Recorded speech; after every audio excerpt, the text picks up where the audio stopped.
Olá, meninos e meninas, moças e rapazes, sejam todos muito bem-vindos. Vocês estão no canal Sistema de Ensino Monte Carlo, um canal feito para você, estudante do ensino público, seja você do ensino médio, do ensino fundamental, você universitário, pesquisador, até mesmo você que é curioso da matéria, sejam todos muito bem-vindos. Aqui conteúdos de humanas, aqui conteúdos de exatas. Aqui você encontra ferramentas para auxiliar nos seus estudos, nas suas pesquisas, ferramentas que auxiliam no desenvolvimento do seu senso crítico e analítico, né? Então, turma, dito isso, para motivar o meu trabalho, para me motivar a sempre estar aqui fazendo conteúdos dessa natureza para auxiliar nos seus estudos, eu preciso do seu like, eu preciso que você se torne inscrito do canal, eu preciso que você compartilhe, que vocês divulguem, né, a existência desse canal com os seus iguais, e para que assim a gente possa mostrar ao YouTube a relevância desses conteúdos aqui para a plataforma. Combinado? Dito isso, vamos dar início às nossas aulas de hoje, onde hoje eu trago mais um assunto para o nosso módulo de História. E para o assunto de hoje, a Contra-Reforma. Na nossa última aula de História, eu havia falado sobre o protestantismo, o cisma, né, da Igreja Católica. E hoje nós vamos falar sobre a reação que a Igreja Católica teve contra essas religiões que estavam surgindo. E de que forma ela vai se defender contra essa perca de adeptos, né? Contra essas críticas que estavam se levantando contra a instituição. Então, turma, o luteranismo, o calvinismo, o anglicanismo fizeram surgir uma cisão definitiva na cristandade ocidental que deixou de ser universal para se dividir entre cristãos católicos e cristãos protestantes. Tudo isso eu havia dito na aula anterior. Para mais detalhes, né, você pode ir lá na nossa playlist para revisar esse assunto. E com isso, a intolerância religiosa e o radicalismo cresceram por todos os lados. E as perseguições e guerras religiosas se estenderam pelo menos por um século. A Igreja Católica reagiu às críticas dos reformadores e criou um movimento denominado Contra-Reforma, ou Reforma Católica. Esse clima de intolerância, esse clima de reação foi tão pesado que ele se estende até os dias de hoje. Até hoje nós convivemos com intolerância religiosa de forma radical ou de forma mais branda, mas ela existe. Porque é importante perceber que a Igreja Católica não estava indiferente aos seus problemas internos. E não foi necessariamente o movimento protestante que fez rever sua própria conduta, porque entre os próprios católicos, pensadores, juristas e devotos, havia a percepção de que a Igreja se desviava do seu rumo original e que precisava de mudanças. E nesse entanto, foi a reforma protestante, a expansão das novas igrejas pela Europa e a perca de adeptos que levaram o catolicismo a iniciar o seu movimento de renovação.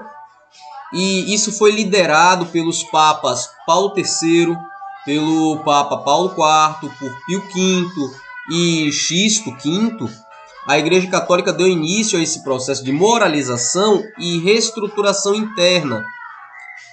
Na época da reforma religiosa, no interior de cada país, as pessoas eram obrigadas a seguir a religião do rei, propiciando o aumento da intolerância e das guerras religiosas. Atualmente, os conflitos religiosos ainda fazem milhares de vítimas em diversas partes do mundo, como, por exemplo, na Nigéria, na Indonésia, onde existe disputa entre muçulmanos e cristãos, no Paquistão e no Iraque, entre xiitas e sunitas, na Índia, entre seguidores do hinduísmo e do Islã, no Afeganistão e no Sudão, entre muçulmanos e não muçulmanos. Então isso seriam exemplos de um radicalismo mais acerbado, né? Mas existe também aquela intolerância mais branda, que é notório principalmente entre católicos e evangélicos, onde uns não toleram os outros, onde cada um quer defender a sua placa de igreja como sendo a igreja verdadeira, entre aspas, ou a igreja mais aceita, ou aquela que deve ser seguida. Que, na minha opinião, isso é tudo bobagem, tá? Para dar início à Reforma Católica, em 1545, o Papa Paulo III convocou um concílio na cidade italiana de Trento, cujo trabalhos se estenderam até 1563. Observe que foi um conselho, um tratado que levou 18 anos até se chegar a um consenso único, né? E o Concílio de Trento, como ele ficou conhecido, reafirmou os dogmas e os ritos católicos.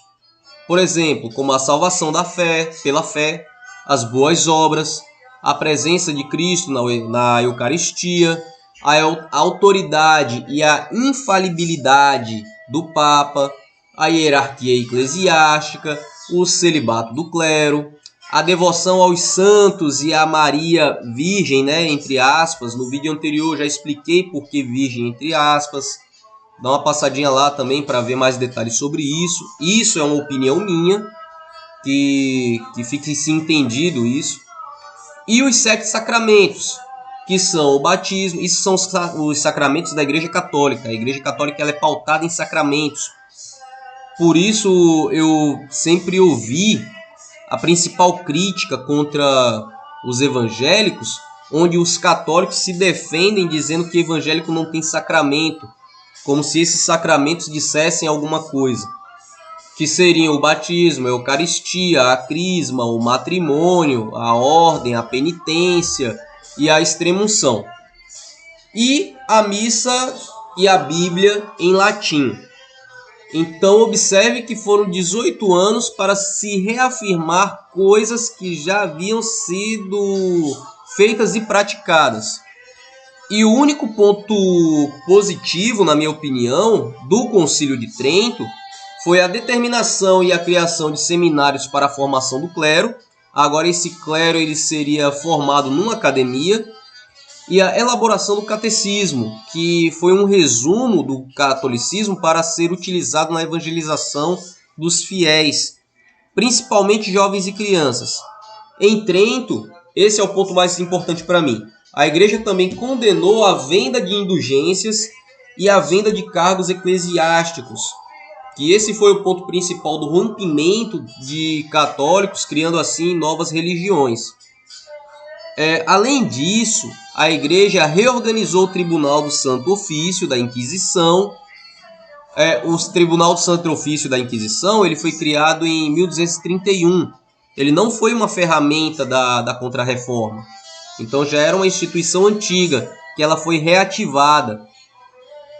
E a Inquisição, ou o Santo Ofício da Inquisição, ele tinha o objetivo de vigiar, julgar e punir os acusados de heresia, além de protestantes, judeus, cristãos novos, cientistas, pensadores. Todo esse grupo foi perseguido pela Inquisição. O tribunal também era responsável pela elaboração do Índice de Livros Proibidos, que ficou conhecido como Index, que constituía numa lista de livros censurados pela Igreja por serem considerados prejudiciais à fé católica. A tarefa de expandir o catolicismo e conquistar novos adeptos também foi reforçado com a criação da Companhia de Jesus. Essa companhia de 1534, ela foi fundada pelo militar espanhol Inácio de Loyola e eles ficaram conhecidos como jesuítas, que se consideravam soldados de Cristo. Eles seguiam uma disciplina rígida e tinham a missão de combater o avanço do protestantismo por meio da reafirmação da fé católica, da criação de escolas religiosas e principalmente de conversão de fiéis. Além da Europa, a ação dos jesuítas voltou-se para Ásia, África e América.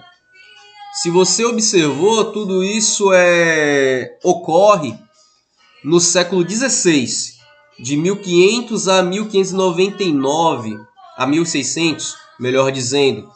E isso aí é o período das grandes navegações e da descoberta, entre aspas, da América. Muitos desses jesuítas eles vieram para cá para catequizar e, para os padrões, né, europeus, educar os nativos aqui do Brasil. A Reforma Católica foi acompanhada por um novo estilo artístico. A Contra-Reforma ela também atingiu as artes, né? E esse movimento artístico da Contra-Reforma ficou conhecido como Barroco. A arte barroca ela nasceu na Península Itálica no final do século XVI e difundiu-se por diversos países católicos da Europa e posteriormente pela América. Esse estilo artístico predominou na arquitetura da igreja e capelas, de palácios e prédios administrativos, bem como na pintura, na música e na literatura. Mas onde ela vai ter o seu maior referencial vai ser na arte plástica. O barroco ele se opõe ao realismo da arte renascentista. Ele priorizava o terreno dos sentidos e das instituições, procurando despertá-los com obras rebuscadas, repletas de detalhes e de elementos decorativos, com o objetivo de educar pelo olhar, convencer e envolver emocionalmente o observador. O estilo barroco utilizou-se excessivamente do esplendor, da exuberância, da dramaticidade, da exaltação dos sentidos, da religiosidade intensa e do misticismo. Por isso, a arte barroca se caracterizou por ser uma arte feita sob encomenda para a Igreja Católica. Por meio de imagens cativadoras, principalmente passagens da Bíblia, o barroco divulgou as ideias do catolicismo e tentou despertar nos fiéis a emoção e o fervor religioso. Eu trago como exemplo uma pintura de Annibale Carracci, que tem o título A Adoração dos Pastores, que essa obra ela utiliza de cores vivas, luz e sombra, onde o pintor representou o nascimento de Cristo como um grandioso e exuberante acontecimento. Nessa pintura em questão, todos os olhares de todos os personagens ali da tela estão voltados para Jesus, que é destacado por meio de uma luz que vai se esvaecendo ao seu redor. Aos anjos comemoram com música e alegria, enquanto Maria e outros personagens mostram intensa ternura com o nascimento do Salvador, né? E por essas características citadas, o barroco também pode ser visto como um instrumento da Contra-Reforma, utilizado para atrair e consolidar fiéis. A pintura que eu descrevi foi essa daqui, que você pode ver na imagem. Se você quiser olhar com mais detalhes, você pode pausar o vídeo. Mas observe todos os elementos citados nessa pintura. Toda a ternura, todo o lirismo, né, dessa pintura, os detalhes, os olhares comoventes, né? É uma tela muito bonita. E foi dessa forma aqui que a Igreja Católica tentou cativar pelo olhar, trazendo assim a emoção, né? E principalmente que é uma época em que o analfabetismo está em alta, e juntando que são missas e ensinamentos ditos em latim. Então, dentro de uma sociedade analfabeta, como é que eles iam entender o latim? Então, eles utilizaram muito bem da pintura para tentar doutrinar, né, os seus fiéis. Isso é um depoimento de Ernst Hans Joseph Combray, onde ele diz o seguinte: quanto mais os protestantes pregavam contra a ostentação nas igrejas, mais se empenhava a Igreja Católica Romana em recrutar o poder do artista. O mundo católico descobrira que a arte podia servir à religião de um modo que lhe fora atribuída nos começos da Idade Média. a de ensinar a doutrina à pessoa que não sabia ler. Agora poderiam persuadir e converter mesmo aqueles que talvez tivessem lido demais. Arquitetos, pintores e escultores foram convocados para transformar igrejas em exibições grandiosas, cujo esplendor e glória quase nos cortam a respiração. De fato, o monumento arquitetônico, a obra plástica em si, é muito linda, que nos comovem, né? Nós que somos amantes da arte. Então imagine isso dentro de uma sociedade estritamente mística, devota, pessoas inocentes, né? Que não tinham o dom da leitura. E até mesmo aqueles que tinham lido demais, eles poderiam ser impactados pela grandiosidade daquelas obras, né? Turma, essa foi nossa videoaula de hoje. Espero que tenha sido rica e produtiva para todos vocês. Dúvidas e questionamentos deixem aí nos comentários e eu me proponho a respondê-los. Fiquem todos bem, até uma próxima. Nunca se esqueçam, jamais se esqueçam que conhecimento é poder. A todos muito obrigado.